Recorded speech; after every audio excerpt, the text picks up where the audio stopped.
Bom dia a todos, tudo bem com vocês, meninos? Hoje nós vamos falar um pouquinho sobre as necessidades humanas básicas, certo? Então vamos lá. Vamos falar um pouquinho dos conceitos e características das necessidades. Dentro da área de enfermagem, as necessidades básicas humanas são um elo concreto e essencial no qual faz parte do ser humano. Qual é o nosso envolvimento como profissionais da enfermagem nisso? A enfermagem ela tem como base o cuidar e tentar suprir essas necessidades básicas dentro de um plano de cuidado. Mas afinal, o que é necessidades humanas básicas, pessoal? As necessidades humanas básicas é tudo aquilo que nós necessitamos como ser humano para viver bem.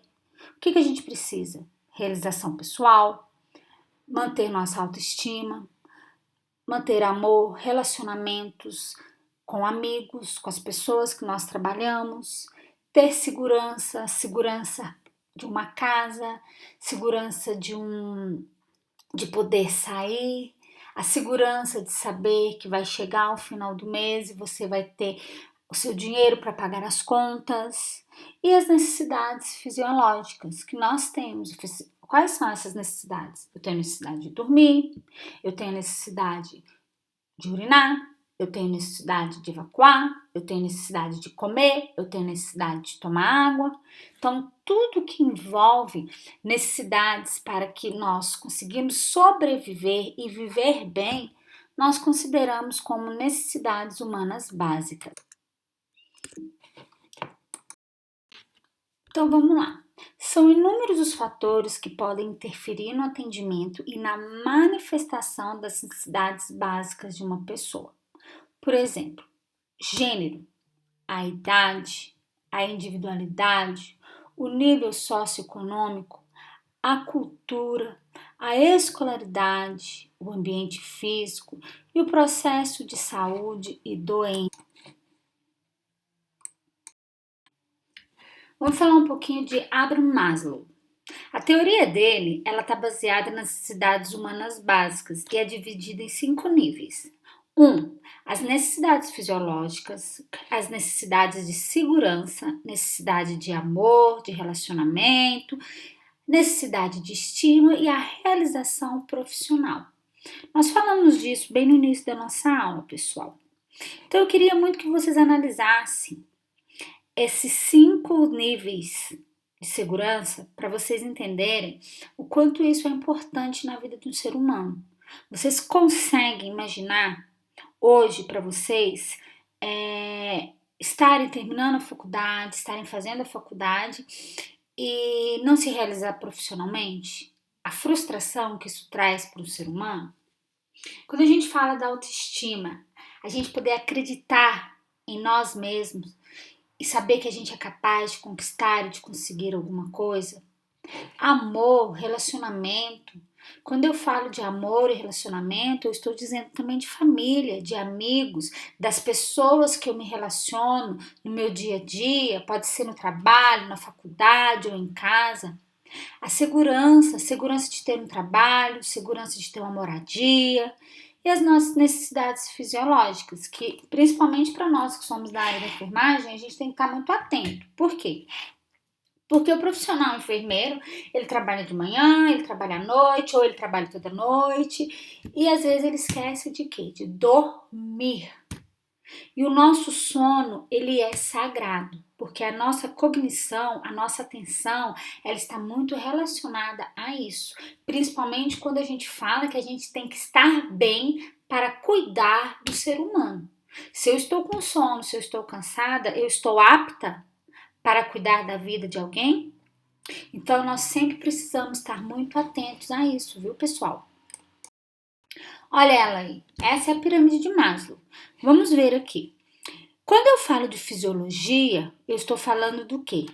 Respiração, comida, água, sexo, sono, a homeostasia e a excreção. Quando eu falo de segurança, eu estou dizendo a segurança do meu corpo, a segurança do emprego, de recursos de moralidade, da família, da saúde, da propriedade. Isso de segurança do corpo, hoje, é muito legal a gente poder focar, principalmente quando a gente fala da mulher. Por quê? Porque para a mulher, essa segurança ela é muito importante para que ela possa não ter medo de sair, não ter medo de se relacionar. Por que eu digo isso, gente? Nós estamos falando todo dia aí do feminicídio, das agressões físicas, do abuso pela força, porque infelizmente nós mulheres não temos a mesma força que um homem tem. Então essa segurança para nós ela é muito importante.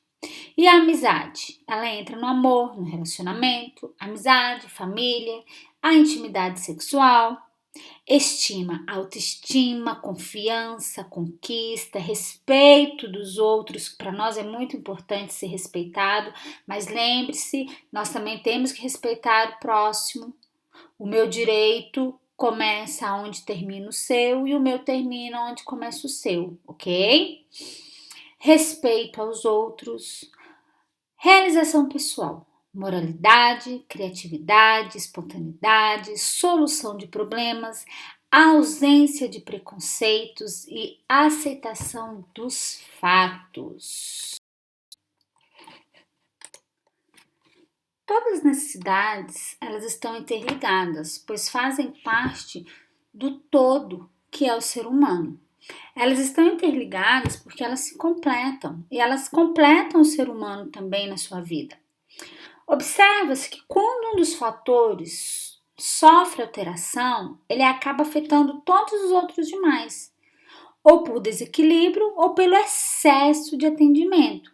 Esses efeitos, eles são em cadeia, porque onde há deficiência de uma necessidade, acaba prejudicando outra. Ok? E quando se manifesta uma necessidade, isso quer dizer que temos algum problema de enfermagem que surge através de sinais e sintomas. E aí cabe à enfermagem buscar coletar os dados, levantar os problemas de enfermagem, tentar resolvê-los ou pelo menos amenizá-los. O sono. Sono e repouso. Eu sempre gosto de bater nessa tecla do sono e repouso, principalmente para nós que trabalhamos cuidando da vida do ser humano. Quais são as funções do sono? Quais são as nossas necessidades com relação ao sono? Promoção no reparo do crescimento das células. Nós temos a manutenção do mecanismo do sistema imunológico detectores de alguma doença. Melhoria da distribuição do fluxo sanguíneo para o nosso cérebro. Relaxamento dos nossos sentidos. E nós precisamos muito dos nossos sentidos. Vamos ver isso nas nossas propedêuticas de enfermagem. Relaxamento dos músculos. Estabilização dos humores. Gente, quem não dorme não tem humor. Diminuição do cansaço, porque é onde o nosso corpo ele descansa, pessoal. Estágio dos sonos. Vamos falar do estágio 1. É aquele sono que é leve, dura poucos minutos. É fácil despertar, em que ocorre um leve relaxamento dos músculos e uma gradativa redução dos sinais vitais. É quando nós começamos a adormecer, né, pessoal? O estágio 2 trata-se de um relaxamento mais profundo, que ocorre entre 10 a 20 minutos depois de adormecer. O estágio 3 inicia-se o sono profundo. Ocorre entre 15 a 30 minutos depois que se adormece. Pode-se apresentar roncos, ausência ou poucos movimentos físicos e apresenta o tônus muscular relaxado. E o estágio 4 é a fase do nosso sono que se torna mais profunda. É tido como aquele sono que recupera o nosso corpo. Pode ocorrer sonambulismo e até falar enquanto a pessoa dorme. Tem gente que fala dormindo, né? As consequências da falta de sono. Fatores que podem influenciar no sono e na sua qualidade. A idade, o ambiente. Tem gente que necessita dormir em um ambiente tranquilo. Agora tem outras pessoas que encostam e já dormem. A alimentação dessa pessoa, o tipo de nutrição, práticas de exercício físico, uso de medicamentos, uso de drogas ilícitas, emoções e humor, doenças que podem ser cardíacas, respiratórias, estresse e até mesmo a ansiedade. Vamos falar da higiene da sexualidade. É uma necessidade básica? Com certeza. A manutenção da higiene é necessária para uma vida mais saudável e com segurança, conforto e bem-estar. Alguns pacientes necessitam de auxílio para esse cuidado, por estarem com a saúde comprometida. Muitas vezes essa pessoa não consegue desenvolver o próprio autocuidado, gente. Então é aí que nós da enfermagem entramos para poder estar ajudando e promovendo esse cuidado para o nosso paciente. Porque a higiene ela é essencial para que nós possamos conseguir manter a saúde e o bem-estar, conforto desse paciente. A sexualidade sofre uma grande influência na cultura existente em cada sociedade. Ela também tem influência ética, religiosa e psicológica. E muitos pacientes não gostam de falar a respeito. Quando nós vamos fazer a coleta de dados, a gente faz as perguntas que nós precisamos fazer e ali a gente também consegue perceber o quão à vontade o nosso paciente ele vai se sentir para falar da própria sexualidade, tá, pessoal? Sexualidade envolve interações relacionadas entre os indivíduos do mesmo sexo ou do sexo oposto, e que inclui pensamentos, aprendizado, experiências, valores ideais e as fantasias. Lembrando que a gente só pode falar disso com o nosso paciente se ele sentir à vontade para poder estar falando, porque senão a gente acaba invadindo a privacidade do nosso paciente, tá bom? Moradia e interação social. Com a Declaração Universal dos Direitos Humanos, a morada foi reconhecida como direito humano em 1948 e tornou-se um direito humano universal. Gente, moradia é para ser um direito universal. Infelizmente, nós sabemos que hoje o nosso país ele não é assim. Então, quando a gente fala junto higiene, conforto, moradia, a gente tem que pensar exatamente o quê? Naquelas pessoas que infelizmente não possuem esse conforto, que infelizmente elas estão morando onde? Em casas de pau-a-pique, terra de chão de barro, onde o esgoto passa a céu aberto, não tem água filtrada, encanada. Então, bate na necessidade básica de segurança, né? Você acha que a pessoa que vive hoje assim, essa necessidade básica está sendo suprida? Não está. E quando nos referimos ao lar, isso não significa somente uma casa, mas uma saúde mental, uma segurança, convivência com a comunidade e viver em paz, pessoal. A moradia deve ser tranquila, sem medo de remoção, ou seja, a moradia própria. Conter uma rede de esgoto, água encanada, gás e energia elétrica.